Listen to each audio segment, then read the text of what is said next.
Biz Budget brought to you by Ageless Diagnostics, Technomobiles, and LIC.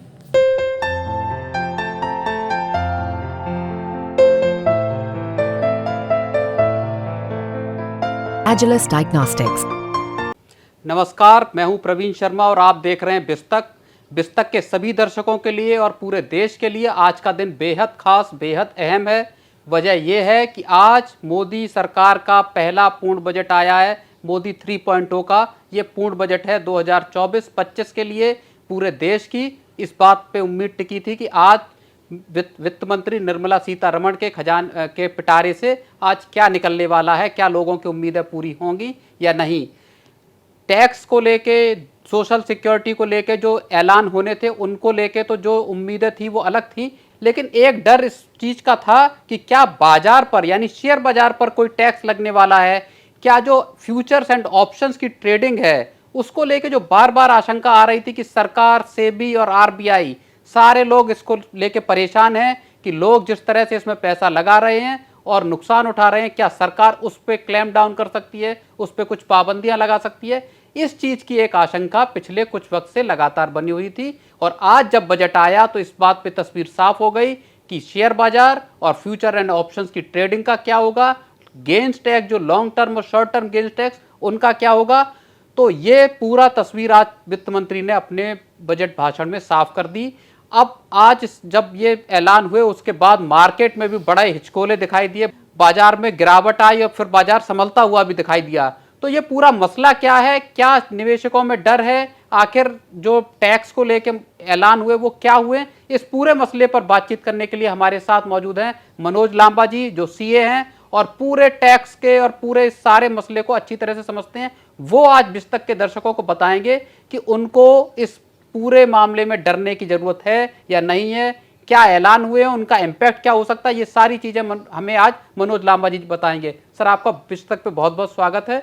Budget का आज ऐलान हो गया है और इसमें जिस बात की आशंका थी कि फ्यूचर्स एंड ऑप्शंस पे कुछ टैक्स वगैरह लगाए जा सकते हैं, सर क्या हुआ है आज आप तफसील से बताएं। देखिए, जब से मोदी 3 गवर्नमेंट कंस्टिट्यूट हुई थी 4 जून से, तब से ये आशंका थी कि बाज़ार में F1 को लेके कोई बड़ा ऐलान होगा और बाज़ार डरा हुआ था और उसको लेके हालांकि छोटे छोटे बदलाव किए गए हैं बाज़ार को लेके काफ़ी ज़्यादा, लेकिन कोई इतना बड़ा बदलाव नहीं किया गया कि बाज़ार को नाराज़गी होती। तो मैं कुछ मेन ऐलान जो बाज़ार को लेके हुए हैं वो आपसे डिस्कस करूंगा थोड़ी डिटेल में। पहला जो ऐलान हुआ एसटीटी को लेके, सिक्योरिटी ट्रांजैक्शन टैक्स को लेके, जो हमारे फ्यूचर एंड ऑप्शन ट्रेड्स हैं उन पर एसटीटी को बढ़ाया गया। पहले एसटीटी लगता था 0.01%, इसे बढ़ाकर 0.02% कर दिया गया और मेरे को लगता है कि बाज़ार पर इसका कोई बहुत बड़ा इम्पैक्ट नहीं आने वाला, क्योंकि रिटेल इन्वेस्टर जो फ्यूचर एंड ऑप्शन में ट्रेड कर रहे हैं उनके ऊपर इस बात से कोई फ़र्क नहीं पड़ने वाला कि सिक्योरिटी ट्रांजैक्शन टैक्स कितना होगा, क्योंकि बहुत ही माइनर अमाउंट होता है सिक्योरिटी ट्रांजैक्शन टैक्स का। इसलिए आपने देखा कि बाज़ार में एकदम से गिरावट आई जब अनाउंसमेंट हुई एसटीटी को, लेकिन जैसे ही बाज़ार इसको थोड़ा समझ पाया तो दोबारा हरियाली बाज़ार में अब नज़र आ रही है और बाज़ार बड़ी जल्दी से रिकवर करता हुआ दिखाई देगा। 2-3 ऐलान और फाइनेंशियल एसेट्स को लेके हुए। एक ऐलान हुआ शॉर्ट टर्म कैपिटल गेन को लेके, दूसरा ऐलान हुआ हमारा लॉन्ग टर्म कैपिटल गेन को लेके।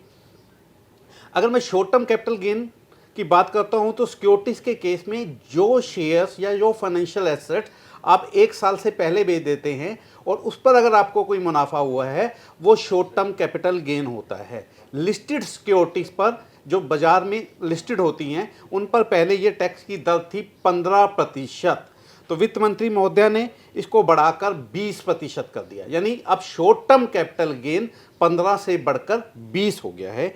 Similarly long term capital gain, ऐसी एसेट जो आपने 1 साल होल्ड करने के बाद बेची हैं, ऐसे शेयर जो आपने 1 साल होल्ड करने के बाद बेचे हैं जो बाज़ार में लिस्टेड हैं, पहले उन पर 10% टैक्स लगता था।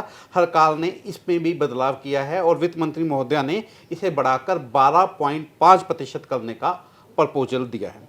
एक और अच्छा ऐलान जो बाजार को अच्छा लगा होगा, लॉन्ग टर्म कैपिटल गेन पर जो लिस्टेड सिक्योरिटी पे लगता था, पहले बेसिक टैक्स एग्जम्पशन थी 1 लाख रुपए की, तो वित्त मंत्री महोदया ने इस 1 लाख रुपए को बढ़ाकर 1,25,000 रुपये करने का ऐलान किया है। तो ये कुछ बदलाव हैं जो मार्केट को लेके हुए हैं।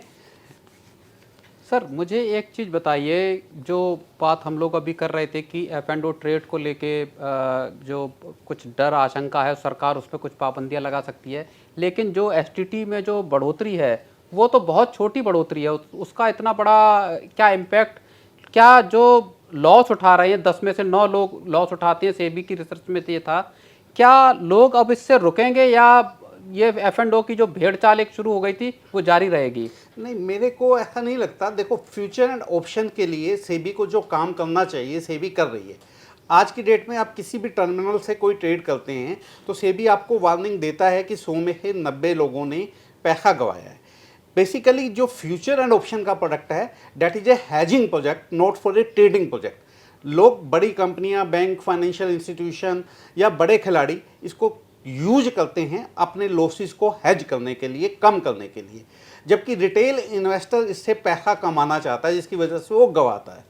तो जो लोग कर रहे थे उनको सलाह यही दे रही है कि सेबी 90% लोग गंवा रहे हैं, इससे पहले आप एजुकेट हुए हैं कि ये प्रोडक्ट किस लिए है। तो टैक्स बढ़ने से फ्यूचर एंड ऑप्शन मार्केट पे कोई प्रभाव आएगा या बाजार में ट्रेड कम हो जाएंगे या लोग इस मार्केट से बाहर हो जाएंगे, मेरे को बिल्कुल भी ऐसा नहीं लगता। अच्छा, एक जो चीज़ समझना चाहेंगे वो ये जो आपने बताया कि जो शॉर्ट टर्म गेन टैक्स को भी बढ़ा दिया है, 15% से 20% कर दिया, और LTCG को भी 10 से 12.5% कर दिया गया है।